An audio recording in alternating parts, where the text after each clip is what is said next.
نحمده ونصلي على رسوله الكريم اما بعد سورة الانعام پارا نمبر 7 سورت نمبر 7 رکو نمبر 8 آیت نمبر 61 خلاصه د رکو پس داغین لفظی ترجمه مخ کی رکو کی د اسلام طرف ته دعوت په مختلفو طریقو سره د رب العالمین صفات بیان شو دلته هم صفات د رب العالمین بیانېږي چې الله عالم الغیب دی، الله قادر مطلق دی، الله قاهر دی، الله خالق دی. او دغه مشرکین چې کله په سختو مصائب او تکالیفو کې راګیر شي بیا یو الله ته اوازونه کوي او دا خبره هم کوي کچری مونږ ته نجات میلاو شي نو مونږ به ایمان راوړو. او چې کله الله رب العزت دوی ته نجات ورکوي دوی بیا ایمان نه راوړي. څوک چې د الله په دین پسې په آیاتونو د قرآن پسې او د دین چې کوم شاعر دی باغی پسې مزاق کوي، مسخري کوي او د هغې نه لوبې ټوکې جوړې کړي نو تاسو د هغوی په مجلس کې مه کښېنئ، د هغوی نه د براءت اعلان وکئ، بې تعلقي ورسره وکړئ او هغوی ته د دین دعوت ورکوئ. امام ابوبکر جساس رحمهم الله فرمایي چې په کوم مجلس کې یعنی میټینګ کې، جلسه کې، پروګرام کې د الله د آیاتونو توهین کیږي، د احادیث مبارکه سره مذاق کیږي یا د رب العالمین د دین د احکامو پسې مسخري کیږي نو د هیڅ یو مسلمان دپاره جایز نه دی چې هغه مجلس ته ورشي، هغه میټینګ ته، هغه مشورې ته او هغه پروګرام ته ورشي. یا دغه شانتي داسې مجلسونه چې هغه بدعاتو باندې مشتمل دي، رسوماتو باطلو باندې مشتمل دي، یا دغه مجلسونه داسې مجلسونه دي چې په ګناهونو باندې مشتمل دي نو داسې ځای ته ورتګ او داسې ځای کې ناسته کول دا جایز نه ده. که بیا هم یو کس دغه سره ناست وي نو څنګه چې هغه ګناهګار دی دغه شانتې دغه حاضري کوونکی دی به هم ګناهګار وي. اعوذ بالله من الشیطان الرجیم بسم الله الرحمن الرحیم وهو القاهر او هغه الله زور آور دی فوق عباده پاسا د بندگانو خپلو دی، خپلو بندگانو باندې پوره پوره طاقت او قدرت لري. یو د هغه غلبی د صورتونو نه داده ویرسلو علیکم او را لیگی هغه پتاسو باندې مقرر کړي دی پتاسو باندې حفظ حفاظت کونکی ملائک. د دین مراد یا کرامن کاتبین دی، یا د دین مراد حفاظت کون کی نوری پرشتی دی او یا مراد د دینا عامی پرشتی دی. نو دغه پرشتی د دی حفاظت کئی تر هغی پوری ترسو پوری چر د مرگ وقت نی راغله.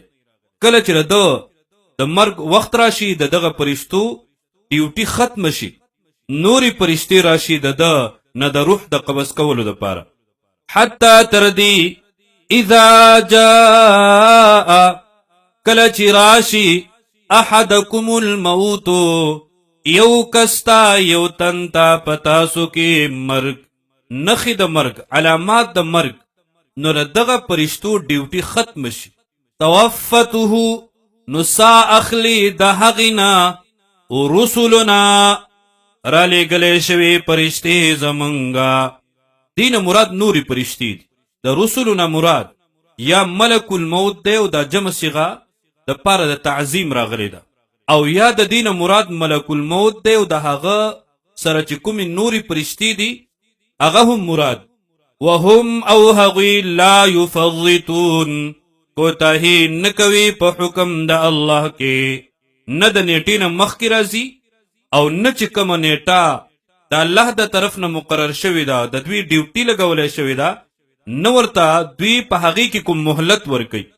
کله روح قبض کی دغه انسان وفات شي ثم بیا بردو واپس کړل شي دوی الی الله الله تا مولاهم الحق چې مالک دی په حق سره، په حق کارساز دی، عادل دی او د وعدی پوره کوونکی دی.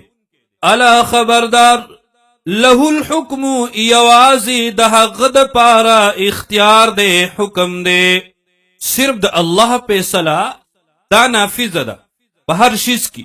وهو او هغه د اسرع الحاسبین ډیر زر حساب کوونکې. عقلی دلیل له قل تورته وایا اے حبیب صلی الله علیه وسلم من ينجيكم سوک نجات در کوي تاسو ته خلاصې در کوي تاسو ته من ظلمات البر د تیارو د وچینا والبحر او د لمدینا. د تیارونه مراد هغه تیاری د شپې او د باران او د صحرا دي، کاغه په وچوي او که په سمندر دریاب کې وینو تیاری د سمندر د شپې او د باران، او یا د دینه مراد هغه مصائب او هغه تکلیفونه هغه پریشانی هغه غمونه دي چې په وچه راځي او که په سمندر کې راځي. تدعونه اراب لئی تاسو هغه لرا یعنی الله ته آوازونه کوي په مشکلاتو کې مصائبو کې تکالیفو کې. کله درته یقین وشي چې څوک نشته د نجات ورکولو والا. تضرعا پعاجزی سرا و خفیتا او پپٹا پجبهم اللہ تچغی وحی فریاد کوئی او دزرنهم وائی حقی وائی تاسو لئن انجانا کچری خلاصی راکڑی حق منگتا دغ اللہ منگتا نجات راکی بچم کی محفوظم کی من هذه ددینا دی کم مصیبت کی گیری نو منگ بس شیوک لنکونن نخامخا شوب من الشاکرین د شکر ادا کون کنا لکه احسان به زمون سره وي او د هر احسان شکر ادا کول. قل ورته وایي پیغمبر صلی الله علیه وسلم الله ينجيكم الله بخلاصې درکړي تاسو ته، الله به بچ کی تاسو لرا، محفوظ وکي تاسو لرا منها د دینا کوم مصیبت کې چې تاسو الله ته چغي فریادونه کوي، ومن كل کرب او د هر غمنا د هر مصیبتنا. او په کار داده چې تاسو به شکر ادا کوئ. شکر داده چې تاسو ایمان راوړئ ثم بیا انتم تاسو تشرکون شرک کوئ. د نعمت شکر هم ادانک هغه احسان کوون کی شکر هم ادانک خپل وعدم پورا نکړه او بیا هم د هغه الله نه چې کوم تاسو ته نجات درکړ په بغاوت کې مبتلا شو. درې قسمه د عذابونو بیانې. قل ورته وایي پیغمبر صلی الله علیه وسلم قل ورته وایي پیغمبر صلی الله علیه وسلم هو القادر هغه الله قادر دی طاقت لري قوت لري علا پدیبانی ان یبعثا چراولیگی علیکم پتا سبانی عذابا یو عذاب من فوقکم د پاس استاسنا په باران سرا په توپان سرا په هواګانو سرا په چغی سرا مختلف قسم عذابونه دي. قرآن کې د هغوی مثالونه موجود. او من تحت ارجلکم یا لاندې د خپو استاسنا فصلونه تباه شي، فصلونه نراخیږي، فصلونه خراب شي، یا ځمکه کې ژوندي تاسو خخ اوبو کې تاسو غرق کی په اور کې تاسو اوس زول شي. یا مفسرین دا هم لیکي نافرمان اولاد نوکران ملازمان دا هم د عذاب یو نښه ده. دغه شانتي ظالمان بادشاهان مشران راتلل. او یلبسکم یا ګټ کړي تاسو لرا شیعا مختلف ډلې په دې طریقه عذاب درکي. ويذيق بعضكم بأس بعض او وڅکوي بعضی استاسو ته جنگ د بعضو نورو. دي کې دا دو قسمه کوم عذابونه چې بیان شو د پاسنه یا د لاندې د دې باره کې د رسول الله صلی الله علیه وسلم دعا رب العالمین قبول کړې ده. داسې عذاب به د اسمان نم ناراضي چې ټول امت ختم شي او نه د لاندې نه. او درېمه دعا چې ده دا نه د قبول شوي، البته د عذاب دا سلسله به جاری وي. د مختلف ډلې به یو بل وجني، مختلف خلق به یو بل قتل کوي. انظر اګورا کیف څرنګه نصرف الآیات بیا بیا بیانو من آیاتنا لعلهم دی د پاره یفقهون چې پوه شي. وکذب او دروغجن گنی به دی لرا یعنی عذاب لرا یا قرآن لرا قومک قومستا وهو الحق حال دا دے چې دا حق دے بالکل حق او رشتونه دے. قل لست علیکم اورته وای پیغمبر صلی الله علیه وسلم نیم ز پتا سبانی بی وکیل زموار دا اختیار الله ما ته نه دی راکړی چې ز پتا سبانی عذاب راولم.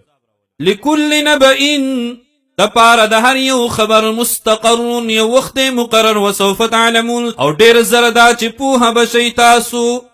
اوس چې کوم مجلس میټینګ داسې وي چې هغه په ګناه باندې مشتمل وي، معصیت او ګناهونه پکې کیږي، د الله په دین پورې، د احکامو پورې، د رسول الله صلی الله علیه وسلم سنتو پورې، احادیثو پورې مذاق کیږي، مکه نه ورنه تاسو هم دغه شان ګناهګار.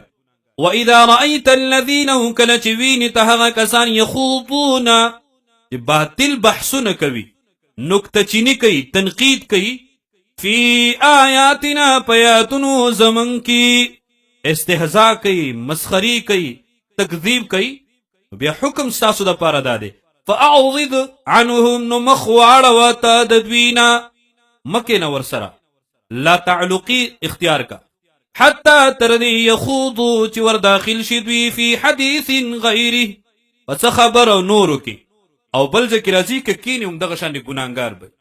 وَإِمَّا يُوسِيَنَّكَ الشَّيْطَانُ کچری هر کړي تانا شیطان، دا حکم د الله چې الله وی مکې نه ورسره فلا تقعد نو مکې نه ته بعد الذکرى پس دا رایا دې دونه مع القوم الظالمین د هغې کسانو سره چې ظالمان دي.